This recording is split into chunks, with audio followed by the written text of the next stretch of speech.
योगेन चित्तस्य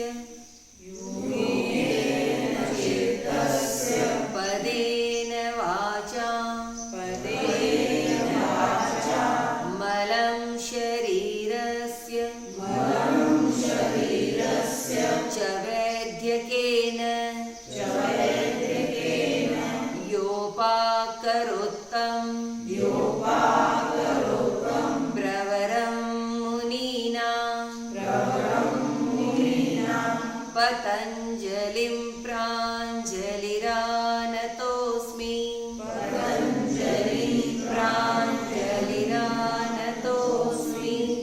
ॐ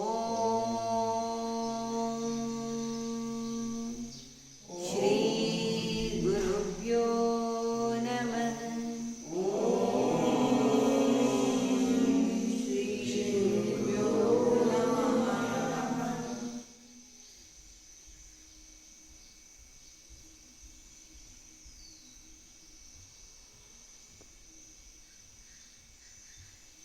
जय श्री गुरुदेव।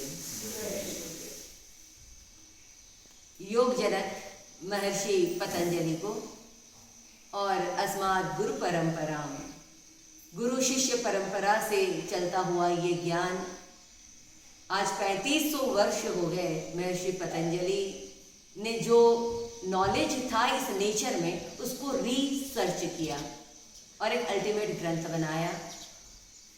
हम सबके जीवन की खोज को ध्यान में रखते हुए हम सब अपने जीवन में एक ही चीज की खोज कर रहे हैं, सत्य की खोज।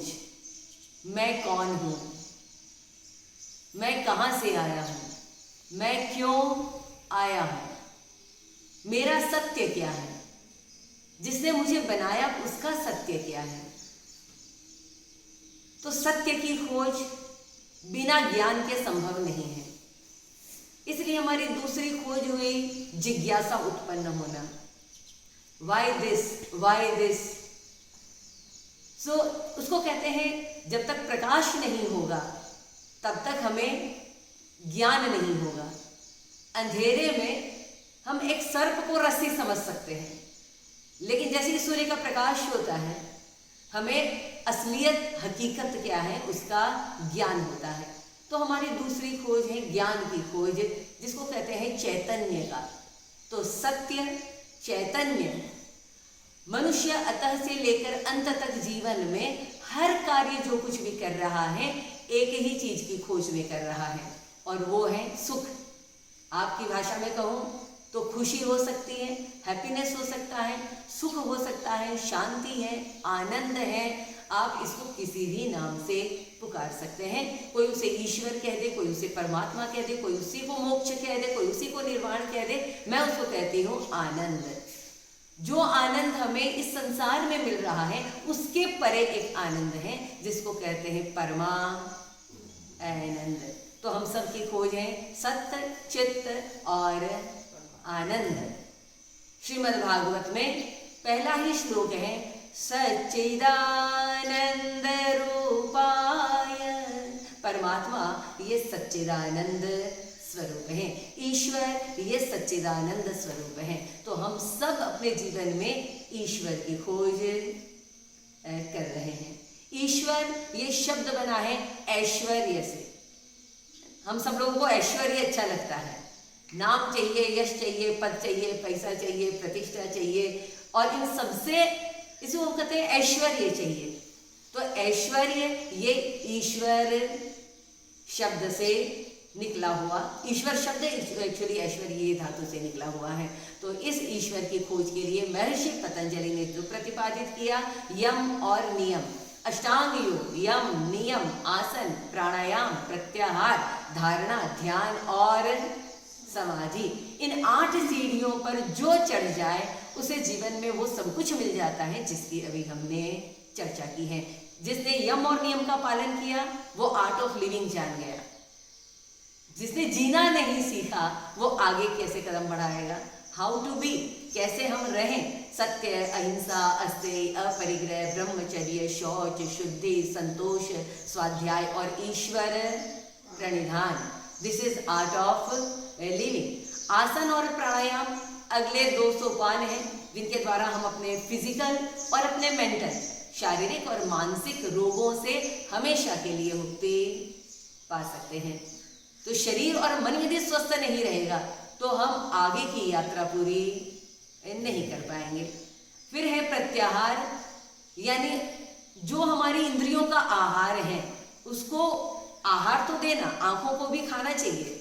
हमारे सारी इंद्रियों को, आंख, कान, नाक, जीभ, त्वचा, अब इनका खाना अलग अलग है। जैसे पेट का खाना रोटी है, वैसे आंखों का खाना रूप है, कानों का खाना शब्द है। तो इन्हें बाहर के शब्द, बाहर का रूप, बाहर का रंग, बाहर की गंध, बाहर का स्पर्श ना देते हुए इन इंद्रियों को अंतर्मुखी करना। और फिर धारणा, ध्यान और समाधि की तरफ अग्रसर होना, जो हमारे मन को परम शांति देती है। और अंत में जब समाधि आती है तो हु एम आई का जवाब हमको मिलता है। इसको हम कहते हैं आत्म साक्षात्कार होना, इसी को हम कहते हैं आत्मा और परमात्मा का योग होना। इस बात को ध्यान में रखते हुए जब कोई साधक योग की शुरुआत करता है, बाकी तो आपने हाथ पैर हिला लिया, एक्सरसाइज कर लिया, थोड़ा सा उछल कूद कर लिया, सिर नीचे कर लिया और पैर ऊपर कर लिया, मात्र उतना ही योग नहीं हो सकता है। सो धीरे धीरे समझ आने के बाद हम अपने लक्ष्य की तरफ अग्रसर कैसे हो। जीवन में जिस विकास को लेकर, जिन शक्तियों को लेकर हम पैदा हुए हैं, उन शक्तियों को जागृत करना ये योग के द्वारा बहुत आसानी से संभव है। उसके बाद जीवन में फिर भक्ति आती है, सब कुछ आता है, देन इट ऑटोमेटिकली कम्स। अथ योगानुशासनम से योग की शुरुआत करते हैं। आज आप सब लोगों को इस योग दिवस पर हमारी भारतीय संस्कृति की ऐसी धरोहर, हमारे ऋषियों की ऐसी वसीयत लिखी गई है जिस पर हमारा अधिकार है। आज पूरा विश्व उसको मान चुका है और आज हम लोग भी उसकी तरफ अग्रसर हो रहे हैं। इन सब के लिए आप लोगों को बहुत बहुत साधुवाद, बहुत बहुत आशीर्वाद। आप सबका मंगल हो, इसी कामना के साथ हम आज के योग सत्र में प्रवेश करते हैं। जय श्री गुरुदेव। नमस्कार की मुद्रा बेटा। न्यूयॉर्क, इंडिया तो पहनते, आई लव माय इंडिया। हम लोग एक बार ओम का उच्चारण करते हैं।